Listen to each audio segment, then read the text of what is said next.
Ternyata Mbak Retno, ketika diumumkan melalui quick count, saya mendapatkan intelligence, bukan hanya rumor, bahwa bakal terjadi benturan keras pada hari berikutnya lagi.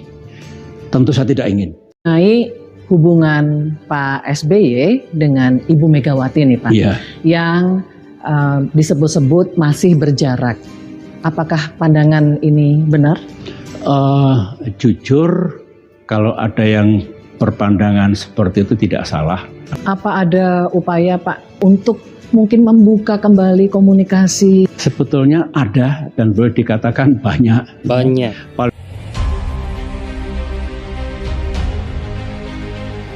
Ya teman-teman, selamat bergabung kembali. Kali ini kita akan menonton bersama wawancara eksklusif mantan Presiden ke-6 kita, Bapak Susilo Bambang Yudhoyono bersama Retno Pinasti, di mana dalam perbincangan ini menceritakan sejarah yang mungkin tidak semua orang ketahui. Oleh karena itu, semoga saja dengan video ini bisa menambah wawasan kita semua dan semakin kita tahu akan sejarah politik yang sudah terjadi di negeri ini ya. Selain menceritakan persaingannya dengan Bapak Prabowo Subianto ketika di angkatan militer, Bapak SBY juga di sini menceritakan bagaimana panasnya suasana Pilpres 2014 ketika Bapak Jokowi versus Bapak Prabowo Subianto. Dan tak hanya itu, di sini juga sang jurnalis menyinggung hubungan antara Bapak SBY dan Ibu Megawati yang sudah 21 tahun masih renggang. Nah, seperti apakah kelengkapan ceritanya? Mari kita simak. Ini Mbak Retno sebagai pemimpin Kor Taruna dulu, Komandan Divisi, sering memimpin seperti ini, tentu pasukannya banyak sekali. Ini Gunung Tidar yang bersejarah, ya. Saya juga ikut drum band dulu, waktu Presiden sempat main, waktu farewell ke Magelang. Oh iya, itu terakhir ya. Waktu itu Bapak satu angkatan dengan Pak Prabowo ya, Presiden kita saat 4 tahun ini. bersama-sama beliau saya. Nah, gimana tuh Pak?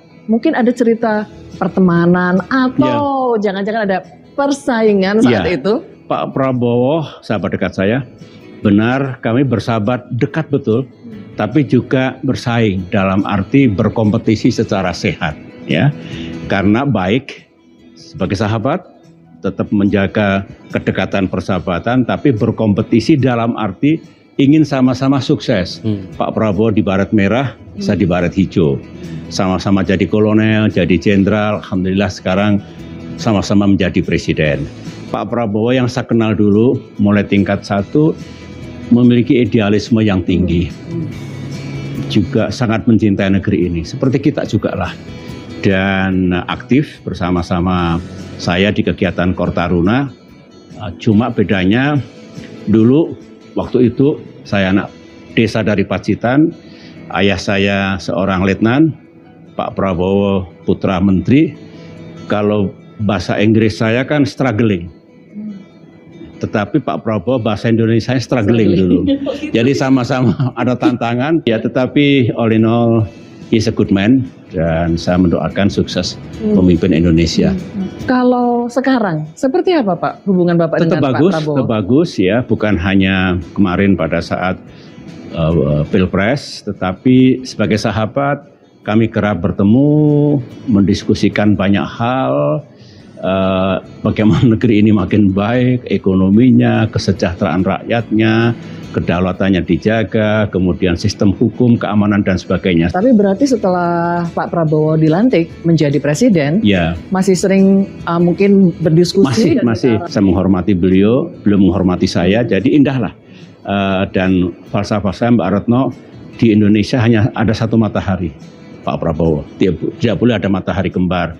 I respect for him. Beliau juga tetap hormat kepada saya, jadi tetap indah persahabatan kami berdua. Apa Pak pesan Bapak untuk Pak Prabowo saat ini? Sebagai Presiden ke-8 dengan segala tantangannya gitu Pak. I trust him, bisa memimpin negeri ini. Memang persoalan selalu ada, kompleks, ekonomi sekarang seperti ini, fiskal kita dan sebagainya. Pak Prabowo juga tahu, maka I am hoping beliau bisa menetapkan kebijakan yang tepat keputusan yang juga tepat, sehingga apapun masalah yang dihadapi oleh bangsa ini, pemerintahan Pak Prabowo bisa mengatasinya dan memajukan kita semua. Kita lanjut kemana ini Pak, Baik, sekarang? kita jalan dulu, nanti melewati episode waktu saya berada di TNI. Kita bicara Pilpres nih. Kita tarik mundur lagi ke tahun 2014. Saat itu kontestasinya antara Pak Jokowi dan Pak Prabowo itu begitu keras dan begitu panas. Bapak, yang Bapak lakukan sebagai presiden saat itu Ya. untuk menjaga supaya situasi tetap kondusif? Justru saya melihat bahwa kompetisinya keras. Ya, mengapa keras? Karena memang tidak ada presiden incumbent. Jadi baik Pak Jokowi bersama Pak JK, Pak Prabowo bersama Pak Hatta Rajasa merasa punya kans, merasa punya opportunity untuk terpilih menjadi pemimpin bangsa. Nah, saya melihat kerasnya benturan, maka saya mengambil posisi sebagai presiden, biarlah saya netral, tidak mendukung dan memberikan endorsement kepada siapapun, apakah pasangan Pak Jokowi, Pak JK ataupun Pak Prabowo, Pak Hatta. Saya mengambil posisi netral. Tugas saya adalah memastikan agar pemilu itu berlangsung secara damai. Meskipun keras kontestasinya, jangan sampai mengalir ke akar rumput, mengguncangkan stabilitas dan keamanan nasional. Itu tugas saya, peran saya. Nah, yang kedua Mbak Retno, saya juga ingin Pilpresnya berlangsung secara damai, jujur dan adil. Free and fair elections. Oleh karena itu, saya kontrol betul apakah TNI, Polri, Intelligence, lembaga negara, penegak hukum mesti netral. Biarkan pasangan itu berkompetisi dengan baik. Itu ternyata Mbak Retno, ketika diumumkan melalui quick count, saya mendapatkan intelligence, bukan hanya rumor, bahwa bakal terjadi benturan keras pada hari berikutnya lagi. Tentu saya tidak ingin Indonesia terkoyak karena benturan, apalagi kerusuhan, apalagi kalau ada korban jiwa. Oleh karena itu, tengah malam sekitar jam 10, saya undang Pak Jokowi dan Pak Yusuf Kala ke Cikeas. 1 jam kemudian saya undang Pak Prabowo dan Pak Hatta ke Cikeas. Di ruangan itu saya sampaikan, mohon please kendalikan pendukung-pendukungnya. Jangan yang sudah bagus tercoreng karena benturan di lapangan, di Jakarta. Rakyat mau bilang apa? Dunia mau bilang apa? Alhamdulillah, subhanallah, kedua-dua pasangan itu bersedia. Saplong betul, karena ini penting bagi nama baik Indonesia. Itulah yang saya lakukan. Kemudian masih ada lanjutannya karena prosesnya berjalan alot. Terus ada acara buka puasa bersama Mbak Retno. Saya undang dua-duanya, berjabat tangan di situ, indah. Dan itu bagian dari sejarah. Tapi yang jelaskan transisi antara Pak Jokowi ke Pak Prabowo bagus. Sebetulnya transisi dari saya ke Pak Jokowi juga bagus. Karena saya hormati beliau, saya undang ke istana, saya kasih karpet merah, terus saya meninggalkan istana bersama Ibu Ani dulu. Ini mengenai hubungan Pak SBY dengan Ibu Megawati nih Pak, Iya. yang disebut-sebut masih berjarak. Apakah pandangan ini benar?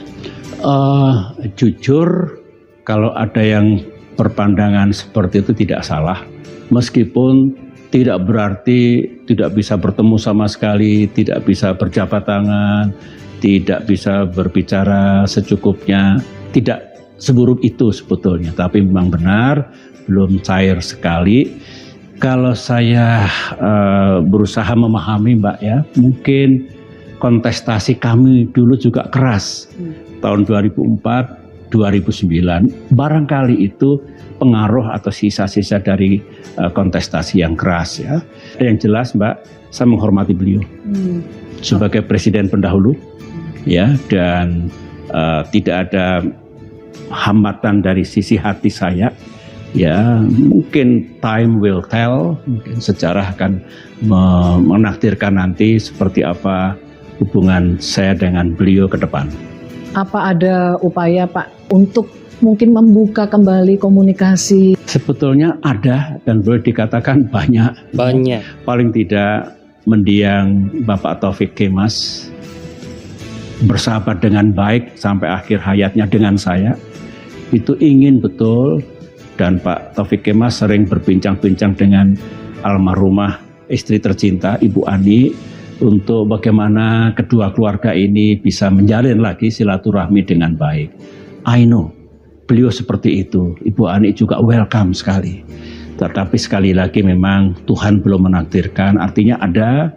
Dan kalau ada acara-acara formal, Ibu Megawati juga datang, bertemu dengan saya, berjabat tangan.